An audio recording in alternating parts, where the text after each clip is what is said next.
Are on MMC,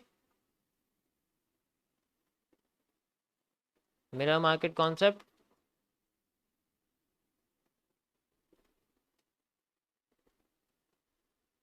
okay, so इसका मैं आपको कैंडलस्टिक्स पैटर्न्स के अंदर यानी कि 3 CPs, 3 CPs के बेसिस का आपको बता रहा हूँ अभी। अबे यार ये क्या है,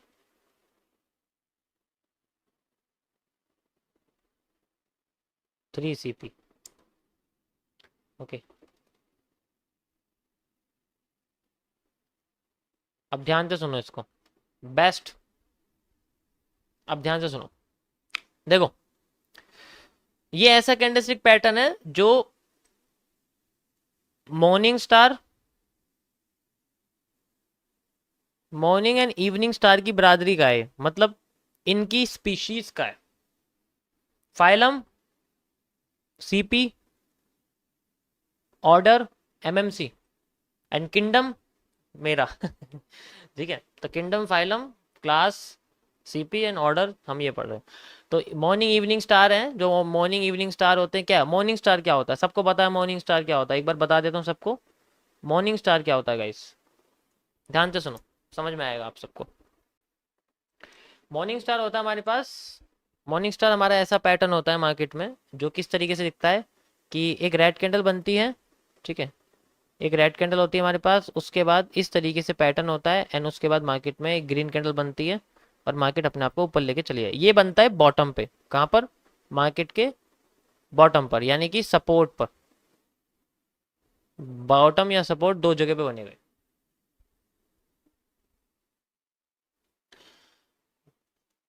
इवनिंग स्टार क्या होता है, इवनिंग स्टार भी ज्यादातर लोगों को पता है कैसा कैंडलस्टिक पैटर्न होता है। एक ग्रीन कैंडल होती है, ऐसी ही एक डोजी जैसी कैंडल होती है जिसके अंदर बॉडी हो भी सकती है नहीं भी हो सकती, उसके बाद एक रेड कैंडल बन जाती है और फिर मार्केट नीचे गिर जाती है। ये बनता है टॉप पर, यानी कि रेजिस्टेंस पर। नेक्स्ट, ये तो वो है जिन्हें दुनिया जानती है। अब मैं आपको बताता हूं जो नया पैटर्न है जिसको हम लोग बोलते हैं, ये 3 CPs होते हैं, इसके 3 कैंडलस्टिक पैटर्न होते हैं, and my pattern is raining star. ये आपको मेरे अलावा कहीं नहीं मिलेगा, ध्यान से सुनो ये क्या होता है, रेनिंग स्टार, और हम इसको बोलते हैं लावा।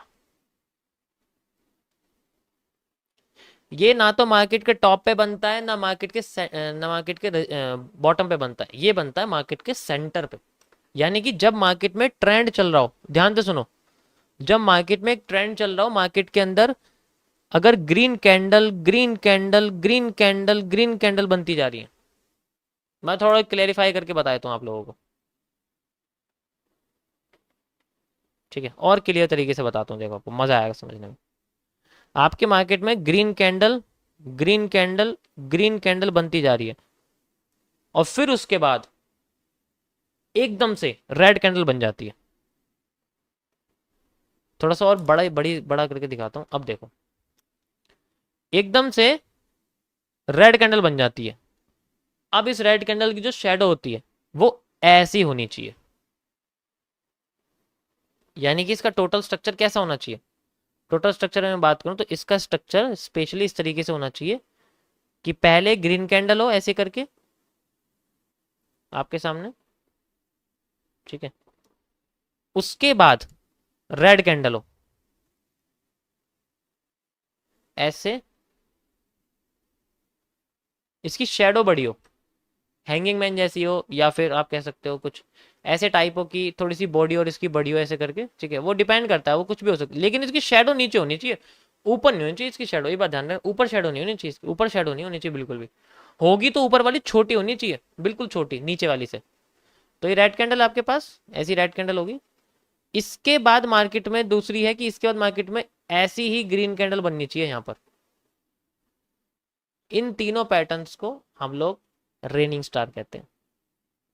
This is a central part, ये मैं बताती कि जो ट्रेंड चल रहा है मार्केट में उस ट्रेंड का सेंट्रल पॉइंट है ये। तो ब्रेकआउट करने के बाद जब ये ट्रेंड बना था मार्केट में यहाँ से लेके यहाँ तक का मूव जितना आया था उतना ही यहाँ से लेके आगे का मूव आ जाता है। मतलब और सिंपल भाषा में समझाता हूँ कि जैसे मानो मार्केट में ट्रेंड आ रहा था, अब ट्रेंड इस तरीके से ऐसे ऐसे, और अप ट्रेंड आने के बाद यहाँ मार्केट में एक ग्रीन कैंडल बनने के बाद, ठीक है, एक ग्रीन कैंडल बनती है,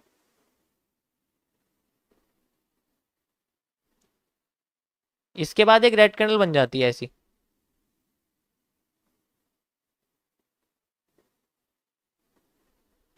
और फिर ऐसी शेडो होती है, और फिर उसके बाद एक ग्रीन कैंडल और बन जाती है इसके बाद ही। इसकी एक्यूरेसी डिपेंड करती है कि ये रेड कैंडल की विक कितनी लंबी है। जितनी लंबी इसकी विक होगी उतनी ज़्यादा एक्यूरेट होगी।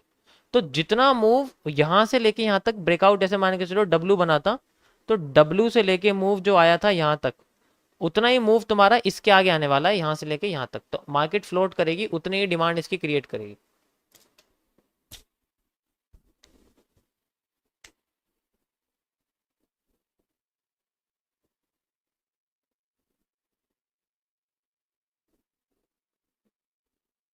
शायद ये पॉइंट री एंट्री नहीं, यही पॉइंट री एंट्री है, क्योंकि यहाँ बुलिश एंगल्फिंग बनती है हैंगिंग मैन के साथ। अब चार्ट पे देखो,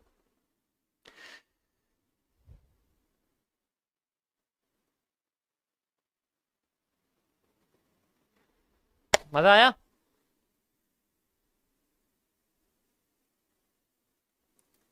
अब इसका रिवर्स,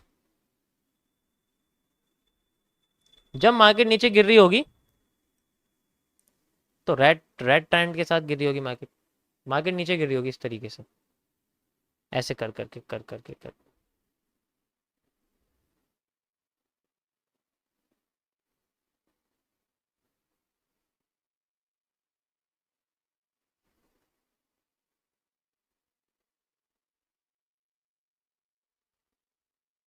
तो यहां पर एक रेड कैंडल मिलेगी आपको,